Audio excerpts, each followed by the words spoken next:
Now we're about to approach the exciting precipice of the top 10. Right then, a lot of big games haven't been mentioned. A lot have. There's a lot of big games that are literally not even going to make the top 25. What? But, yes, that's true, Andy. There are more than 25 games. Yeah. Really? No! You joke! Surely you joke. You jest, good sir. No, there's only 10 left. Number 10 is Assassin's Creed 2. That sounds about right. Yeah. That's fine. I'm not gonna argue that. I mean, Oblivion still should be higher. I'm gonna say that for every game now. Oblivion should be higher, but yeah, that's pretty. Yeah. That was a great game. Just So moving on, can't we? who would like to briefly say why that's great? I think Milf was about to speak. No, I wasn't. Well, I think I think it should be Andy or Rich. Yeah, I think Andy's the resident Assassin's Creed apologist, stroke fan. Sorry about Assassin's Creed. Two for me. I mean, I played Assassin's Creed 1, enjoyed it, thought, yeah, this has got potential. But Assassin's Creed 2, it's probably one of the best sequels ever made for me, because it took the kernel of the good idea from the first one and fleshed out in a really well realised world in a way that, you know, that felt enjoyable for like the 20 hours you played through the single player campaign. And, you know, there was plenty to do. It had that sort of GTA vibe where you didn't have to just do the story. You could go around and, you know, mess around and look for feathers, which were a bit of a pain in the arse, but, you know, it was still fun. And yeah, I mean, just for the sort of sense of place that it gave you and the characters in it and the story, the way it went on, I just think it's great, and it deserves to be about number 10 because it is a fantastic sequel. I mean, for me, it's in there instead of Brotherhood because it was such a big step, and Brotherhood was just sort of more of the same. Yeah, I'd say even though it was a technically better game. Yeah, I think with Brotherhood, the side missions, like I really liked in Brotherhood training up your assassins, things like that. So I was trying to debate which one I'd put in, but I think you're right. 2 was a bigger leap from 1. Yeah. It deserved it.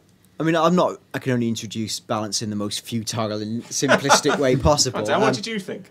I've got a fundamental problem with Assassin's Creed, like I've got with any game set before last week, because it's set in the olden times. I sort of go, oh, swords, boring, knives, that's boring, and it's really facile, and partly because it's got such similarities to the Metal Gear Solid series, and it's a big, intricate, quasi-philosophical, rambling universe. But I know that they're huge slavish fans of Metal Gear Solid, and in fact, in turn now, Kojima's become a fan of theirs. It's this big sort of chum club of your game's better than mine, no, yours is better, and all this sort of thing. And it for me, verged on it, and I haven't played it, so I'm being an idiot for saying it. It just felt a little bit pseudo what Metal Gear is. And Metal Gear is itself as pseudo as it comes, as in it's so idiotic and Suits-like and stupid. It's just me. I've just taken some mad peccadillo dislike to it. But I can look at it objectively and go, damn, there's a lot in that game. People love it. It's brilliant and sweeping. I think what you're probably talking about is like the overarching narrative with all the Desmond stuff. Yeah. For me, that's very much secondary to Ezio's story. Yeah. The actual mechanics of the game and stuff, I think they're quite defined Desmond in the is universe. Just Chad Brohammer, really, isn't he? Well, he's getting more likeable, I think, as it goes on. I quite like the character, even if it isn't. He was more whiny likeable teen in in Brotherhood. the first one. He was more likeable in Brotherhood. He is just a man in a hood, though. Essentially, you can't really say but much for more me about as well, him. the self-contained story of Assassin's Creed 2 is fantastic. Yeah. In a way, the reason that I'm not so hot for Assassin's Creed Revelations is because it's Ezio again. Yeah. When they've spun him out for a third game. It's like you really delving into the weak parts of his. The Subject 16 now. thing in 2, I think, was the high point of that storyline, where it was It genuinely eerie as you pieced together that movie. Yeah. I got lost in the game a bit, and it felt really, it was like really. You felt like you were diving into like an ancient secret. Yeah. Anyone who's played it will know what that is. You don't. Sorry. What would be interesting and pioneering is if they took Ezio and, as a dramatic twist, made him older, because no game's ever done that before.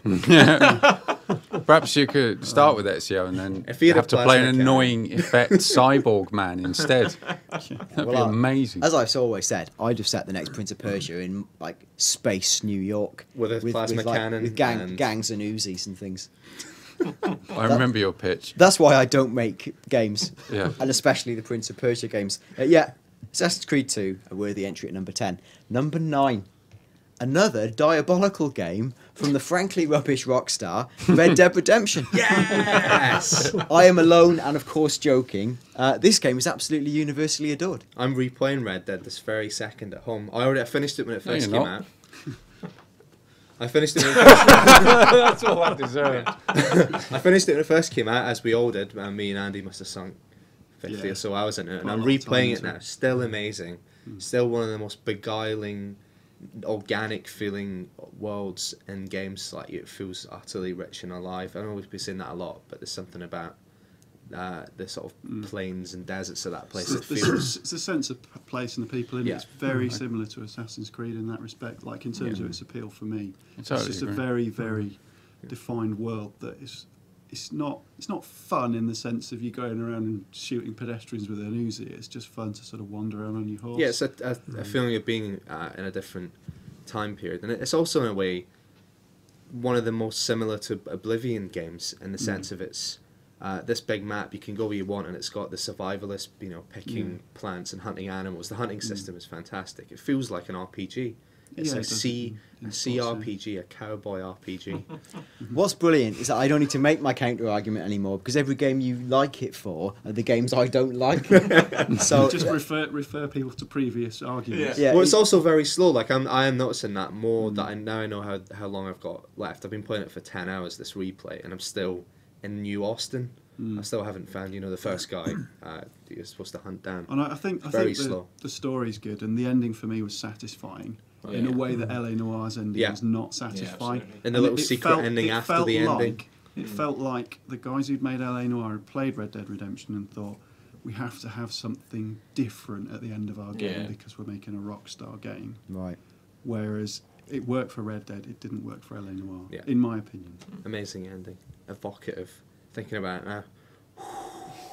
Getting emotional. Right. Well, times are pressing. Number 8, a new game, and a late entry at the top 25, Portal 2.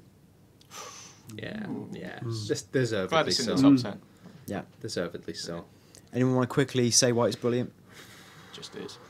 It's just too. There's very little wrong with it. I can't remember a game where there's so little wrong with it. It's funny, it's challenging. It's got a lot of personality Yeah. for a space game where you essentially a glorified lab rat Who putting never holes in talk. walls Well, and for a working puzzle out game. puzzles. Yeah. Yeah. Yeah. It's a puzzle game, but it's got so much personality, Yeah. and it's funny.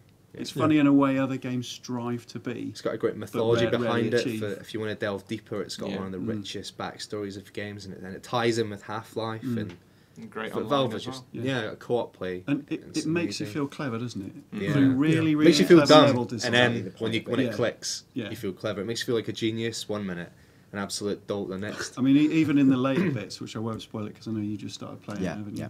Even in the later bits, although the levels are a bit more open, you signposted really subtly towards what you need to be doing, and that just makes you feel really smart. You know, in this whole vast area, you've picked out the correct solution to the puzzle, even though, there's probably not a lot else you Yeah. could do. I think there's probably like subliminal design cues that Yeah, take lights you to and that stuff point. they absolutely, use, there yeah. are, yeah. But that's where it's Valve are genius designers, storytellers, atmosphere builders. I've only played an hour of Portal 2, and again, it takes a lot to get a game into my disc tray. It did that brilliantly. And then from the minute you start, because again, it's all in first person and the story's related to you sort of live and active, it's just relentless and seamless, and it's so evocative.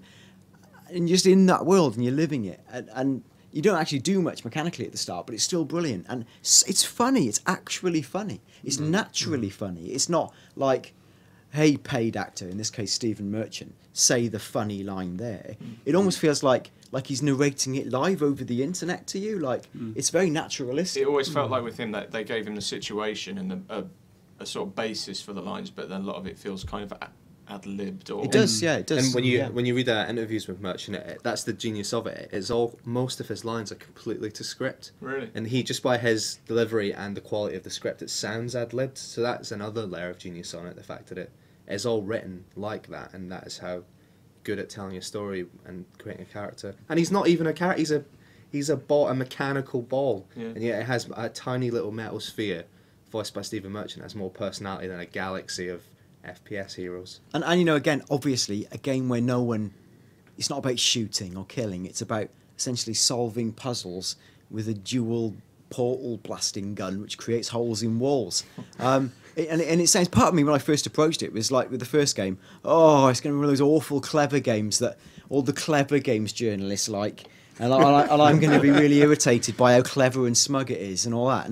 And what's so brilliant about it is that it's so accessible, and you start playing and you sort of think you'll be intimidated and you're not, and it's just wonderfully designed. And I just think, what a great game. Number 7. This is the only entry for this Leviathan series in our top 25. It's Call of Duty 4. As in Modern Warfare. Yeah, the original. Yeah, the original Modern Warfare. Infinity that's War, right. back before it went, the dark times came. Yeah. And interestingly, like of all of our top 25s, I think it was the only Call of Duty game that repeatedly came up. In fact, possibly the only Call of Duty game that came up in our top 25s.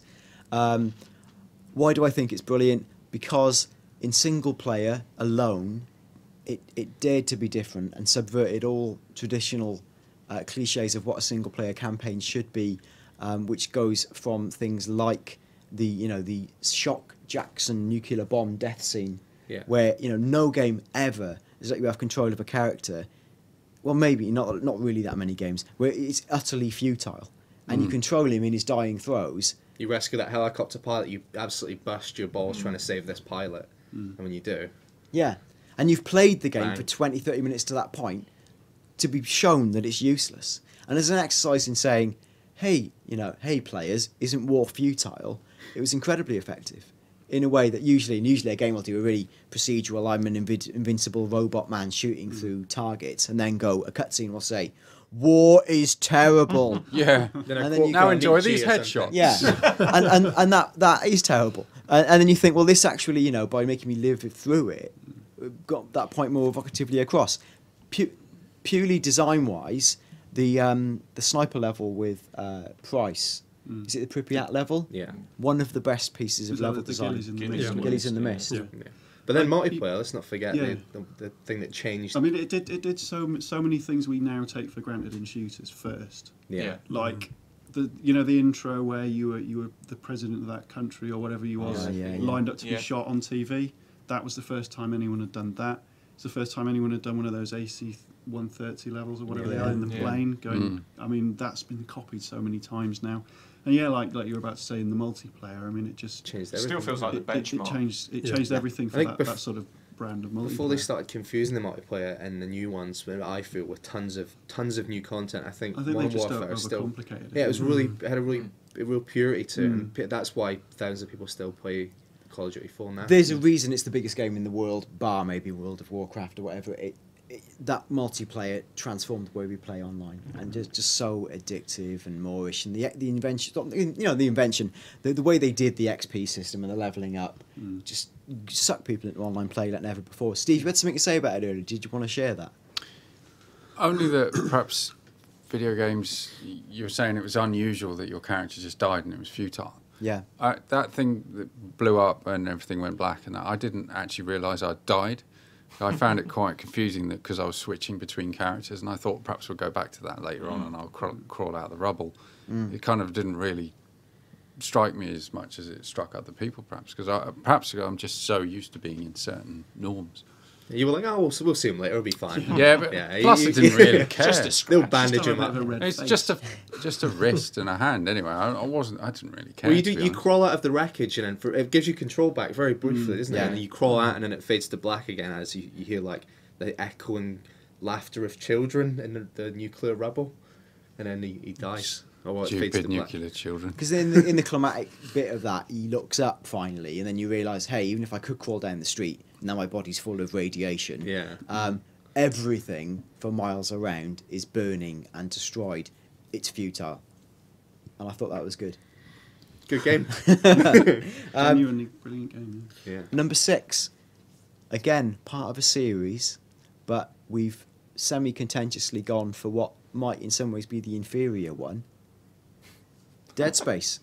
And interestingly, again, a lot of us plumped for Dead Space over Dead Space 2. Dead Space kind of had the shock value of Yeah. being a completely new thing. It's unexpected. A lot of people didn't really expect to be all that good. There was a lot of cynicism before, like, oh, it's Resident Evil in space, But it had a fantastic atmosphere, and some good shots and some fun combat. It's just simply objectively better designed, I think, the original in terms of pace. Because I played 2 and loved it up until the end, where they ran out of ideas in the last 3 hours. We were just running around shooting things. Whereas I thought the original had a lot more, wasn't as afraid to let you just wander around a quiet area for a bit. You know, it was more confident in itself to let you just absorb the environment and solve leisurely puzzles, whereas the second one was like, oh, we've got to keep the action up. Also, it wasn't afraid to be purely single player at a time where everyone was welding multiplayer on and online is the future. I mean, that hasn't changed, but it was, and in fact, Dead Space 2, they put multiplayer on it. But I really respected the fact it was just, it's a single player game, it's a story, you know, I think there it is. The reason I put it on there was because at the start of Dead Space, you don't know anything about the Dead Space universe. No. So you're learning everything for the first time about what the necromorphs are, about what the marker does. Yeah. And, you know, you can see it's all gone really hideously wrong, and you're sort of discovering that. Whereas in Dead Space 2, you've already played through Dead Space. You know it's all gone wrong. You know what the problem is, and it's essentially more to do with shocks and shooting things in their limbs than it is about, you know, discovering what the horror is behind it. So that's why I put it in.